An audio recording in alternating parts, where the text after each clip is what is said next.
Matthew 1:21. She will bear a son, and you shall call his name Jesus, for he will save his people from their sins. You say, well, is that really drawing on Ezekiel 36 and 37? Okay, I've uploaded, again, for podcast listeners, an article by last name Piotrowski. And the title of the article is, I Will Save My People from Their Sins, the Influence of Ezekiel 36 and 37 on Matthew 1:21. It's from Tyndale Bulletin. So if you're interested in the article, you can get it and read it. You get the newsletter, you'll get the link to where we store these articles for the podcast. But I just want you to read, I want you to listen to how this article begins. And this will make the point. And it's a really good point. Matthean scholars are nearly unanimous in thinking that the Septuagint of Psalm 128 or 129 verse 8, which in the Masoretic text is Psalm 130 verse 8, but the Septuagint, Psalm 129:8, is the elusive background, the thing that Matthew's alluding to in Matthew 1:21, notwithstanding its formidable semantic differences, though.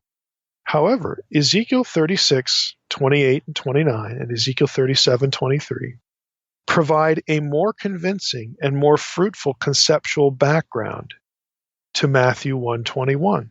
Why? How? Well, Piotrowski goes on. The first gospel, Matthew, begins with a startling declaration that Jesus will save his people from their sins. There are only 2 verses in the entire Old Testament where salvation from an internal enemy is in view. Of course, internal, this is me talking now, internal would be our sins, our sin nature, something within us that we need to be saved from. So he says there's only 2 verses in the whole Old Testament where salvation is from an internal enemy. Guess what they are? Ezekiel 36:29a reads, and I will save you from all your defilements. Again, it's an internal problem. And Ezekiel 37:23b reads, but I will save them from all their assemblies in which they sinned. And the problem is individual sin. All other uses of Hebrew yasha, again, save, to deliver, and sozo in the Septuagint, again, meaning to save. In the Old Testament, all other uses of those terms, Hebrew, the Greek for the Septuagint, in the Old Testament regard historically identifiable oppressors external to a group or individual. Given this rarity, Matthew's declaration at Matthew 1:21 that Jesus will, quote, save his people from their sins, unquote, is extraordinary on a semantic level. Should this direct interpreters back to these 2 texts in the Old Testament to reflect on the meaning of Jesus' name and calling? If so, the reader's surprise is doubled by the observation that in Ezekiel, it is Yahweh himself who saves his people from their sins. End of quote. I'll just stop there. You see what he's saying? He's saying, look, this phrase in Matthew, that you shall call his name Jesus, and he will save his people from their sins. If you look at the salvation terminology, Greek or Hebrew, in the Old Testament, the only time you ever have any indication that salvation is needed from an internal sin problem is in these 2 verses in Ezekiel. That's it. And so Piotrowski is arguing this is what Matthew's tracking on. And if you follow that lead, what you have is you have something that is said of God himself in Ezekiel 36 and 37. I, God speaking, will save my people from their sins. What is said about God in Ezekiel is now put upon Jesus. Jesus occupies the God slot in those passages. It's yet another New Testament tactical way of identifying Jesus as God. And in this case, it's with specific respect to, saving them from their sins. You say, well, what does that matter for our subject today? Well, it matters because one of those comes from Ezekiel 37. It links the restoration of the people and the forgiveness, the salvation from their sins that we read about in Ezekiel 37 to the New Testament era, to the work of Christ. And then when you get to Pentecost, Okay, and the whole all the temple talk in the New Testament that it's Jesus' body, it's the body of Christ, it's the church, it's individuals in the church, the believers are tabernacled, with the Spirit. All of that fits together as a sort of a comprehensive picture that what Ezekiel is talking about was fulfilled, at least in part, in the New Testament period. That's what it means, because that's how the New Testament repurposes the ideas. Now, there's also a not yet to this, and we'll close with this. What's the not yet part of Ezekiel 37? Well, it's kind of obvious, really. If you remember, or if you're looking at the passage here, there's a lot of Edenic imagery in Ezekiel 37. Again, you might just like sort of read right over it. But if you go to, and we'll include Ezekiel 36 in this too.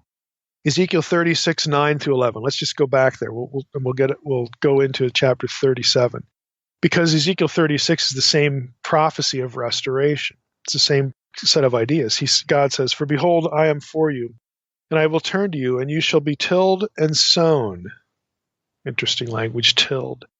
I wonder if the Hebrew word there for tilled is the same as the language in Genesis about the Garden of Eden, that Adam would work the ground. Guess what? It is. "And I will multiply people on you, the whole house of Israel, all of it. The cities shall be inhabited, and the waste places rebuilt. And I will multiply on you man and beast, and they shall multiply and be fruitful." What? Be fruitful and multiply? Where do we see that? Genesis, Eden. "And I will cause you to be inhabited, as in the former times, and will do more good to you than ever before, and you will know that I am the Lord." You get Ezekiel 36, a few verses later, verses 34 and 35, "And they will say, this land that was desolate has become like the Garden of Eden, and the waste and the desolate and ruined cities are now fortified and inhabited." Again, it's the language of Eden, and it's not accidental. You have Eden being tilled. You have breathing the breath of life into the dry bones in Ezekiel 37. Where do we see God breathing the breath of life into someone? It's Adam. It's Genesis. It's Eden. Okay? These connections are not accidental. Again, you've heard me say this 1,000 times. This is biblical. These are biblical writers repurposing biblical terms so that your mind will be drawn back to these places, to these other passages, so that those other passages will inform how you read this one.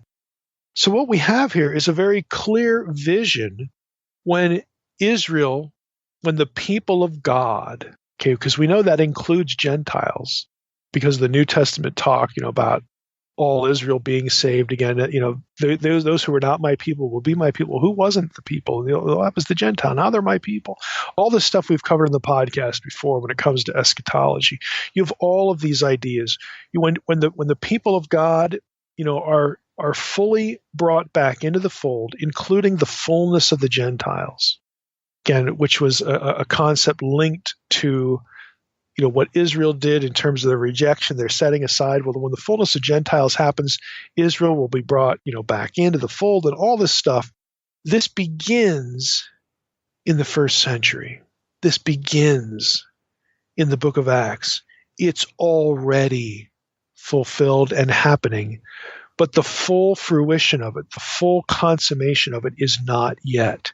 And so that's why you get this Edenic imagery. And lo and behold, when we get the New Testament description of the kingdom come to earth, of the global kingdom of God in the book of Revelation, what does it look like? What is it called? What is it associated with? It's Eden. Again, none of this is accidental. All of this is deliberate.